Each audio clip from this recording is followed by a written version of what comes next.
चुनाव के दौरान किसी प्रत्याशी की अगर हत्या होती दुखद घटना है, क्योंकि पूरी सिक्योरिटी के बाद चुनाव आयोग, केंद्रीय रिजर्व बल, पीएससी और स्थानीय फोर्स के रहने के बाद भी अगर हत्या हो जाती है तो एक चिंता का विषय है। चुनाव आयोग ने डीजीपी से यदि पूछा है तो निश्चित है डीजीपी की जिम्मेदारी होती है। ऐसे क्यों ऐसा हुआ? हिंदुस्तानी अवाम मोर्चा के प्रमुख और केंद्रीय मंत्री जितिन राम मांझी ने शुक्रवार को दावा किया है कि मोकामा में जो दुराचंद यादव की हत्या है वो राष्ट्रीय जनता दल आरजेडी का हाथ है। अब वो वहाँ थे, घटना के समय वहाँ मौके पर थे, वो देख रहे थे कि आरजेडी के लोग मार रहे हैं, तो उनको तो तुरंत उनके नामजद एफआईआर करा देना चाहिए था। ये बयान, इनके बयान चुनावी बयान है, ये सिर्फ आरोप प्रत्यारोप के बयान हो सकते हैं। और जो व्यक्ति वहाँ खुद ना हो और वो ये बयान दे कि नहीं आरजेडी के लोगों ने किया, तो आपने देखा है वहाँ करते समय। तेज प्रताप यादव ने राज्य सरकार पर हमला बोला है कि जन सुरक्षा सुनिश्चित कराने में नाकाम है राज्य। अब तेजस्वी यादव बोल रहे हैं तो जब उनकी सरकार थी तो जंगल राज था, अपराधी छुट्टा सांड की तरह घूम रहे थे। तो अब वो कह रहे हैं जंगल राज है, सरकार अगर विफल है उनके कथनानुसार, तो ये तो इस समय सरकार का तो पावर है नहीं, इस समय तो पावर चुनाव आयोग का है। चुनाव आयोग की देखरेख में चुनाव हो रहा है, चुनाव आयोग की देखरेख में सुरक्षा व्यवस्था सबको दी गई है, तो फिर उनका आरोप निराधार है। पप्पू यादव ने कहा कि अगर गुंडा राज नहीं है तो ये क्या है, बीजेपी पर जमकर निशाना साधा है कि बीजेपी गुंडा राज की वजह से। अब पप्पू यादव जी जो बोल रहे हैं तो वो सरकार इस समय नहीं है, भ्रम में लोग बोल रहे हैं।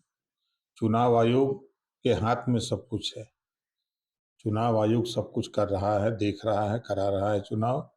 अगर कोई घटना हो रही तो उसकी नैतिक जिम्मेदारी चुनाव आयोग जिस अधिकारी को सुपुर्द किया है जहां जहां, तो उस अधिकारी से सवाल जवाब करना चुनाव आयोग का काम है। उनका भी कह रहा है कि चुनाव आयोग बीजेपी से मिली हुई है, डीए से मिली हुई है। अब मिली है, कोई सबूत उनके पास है हो तो दिखावें कि ये देखिए काम बीजेपी से चुनाव आयोग मिला हुआ है। लालू यादव ने एनडीए का घोषणा पत्र ट्वीट किया है। उन्होंने कहा कि घोषणा पत्र पढ़ने का भी समय नहीं है और उसे लागू क्या करेंगे। जनता अब ठान चुकी है कि महागठबंधन की सरकार बिहार में आ रही है। एनडीए माफीनामा ठुकराया है। अब देखिए, हर गठबंधन अपने को दावा कर रहा है कि हमारी सरकार आ रही है। जनता इस समय मालिक है, जनता जनार्दन है भैया। 6 तारीख और 11 तारीख को जनता अपना फैसला देगी। 14 तारीख को गिनती होगी। 14 तारीख को दूध का दूध पानी का पानी हो जाएगा कि जनता किसके साथ है, एनडीए के साथ है कि महागठबंधन के साथ है। वो आरोप लगा रहे हैं कि घोषणा पत्र पढ़ने का भी टाइम नहीं है उनको, घोषणा पत्र जारी किए हैं। अब ये चुनावी आरोप प्रत्यारोप है। तेजस्वी यादव ने भी कहा कि पिछले चुनाव के वादे पूरे नहीं हुए हैं। एनडीए ने सॉरी पत्र जारी कर 14 करोड़ बिहारी वासियों से माफी मांगनी चाहिए। 20 साल के शासन में भी बिहार गरीब राज्य में गिना जा रहा है। 20 साल में तो तेजस्वी भी डिप्टी सीएम थे, तो उसके जिम्मेदार तो तेजस्वी भी हैं। डिप्टी सीएम थे तो वो क्या कर रहे थे? वो कह रहे हैं कि घोषणा पत्र जो जारी किया है उसमें कोई कारण नहीं हुआ है। अब उनके दिमाग में नहीं हुआ है, लेकिन जनता की निगाह में तो काम हुआ है। जिन खम्भों पर तार नहीं थे उन खम्भों पर तार लगे, जिन गांवों तक बिजली नहीं थी वहां तक बिजली पहुंची, जो सड़कें नहीं थी वो सड़कें गांव तक बनी। अब उनको दिखाई न दे, उनके चश्मे में नहीं है तो फिर नहीं है, लेकिन जनता के चश्मे में तो दिख रहा है। पश्चिम बंगाल के टीएमसी का आरोप है कि टीएमसी का दावा है कि बीजेपी के समर्थन से मतदाता सूची में बड़े पैमाने में छेड़खानी की जा रही है।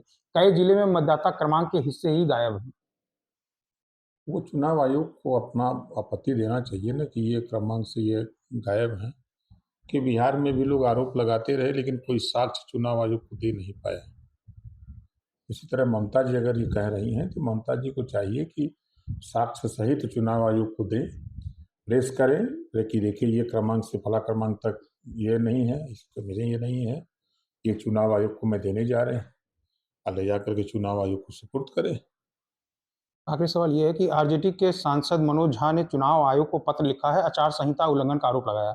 उनका आरोप ये है कि मुख्यमंत्री महिला रोजगार योजना के तहत 17, 24 और 31 अक्टूबर को महिला के खातों में राशि भेजी गई है, जबकि आचार संहिता लागू है। उन्होंने ये भी बताया है कि अगला भुगतान 7 नवंबर को प्रस्तावित है, जो बिहार चुनाव के दूसरे चरण के केवल 4 दिन पहले का है। क्या कहना है इस पर?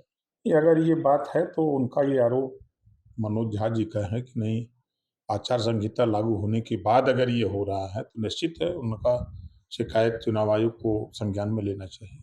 जो प्रस्तावित है 7 प्रस्ताव, क्या इसको रोकना चाहिए भुगतान को कि अब चुनाव आयोग को संज्ञान में लेकर के जांच करके अगर ऐसा हो रहा है तो उसको रोकना चाहिए।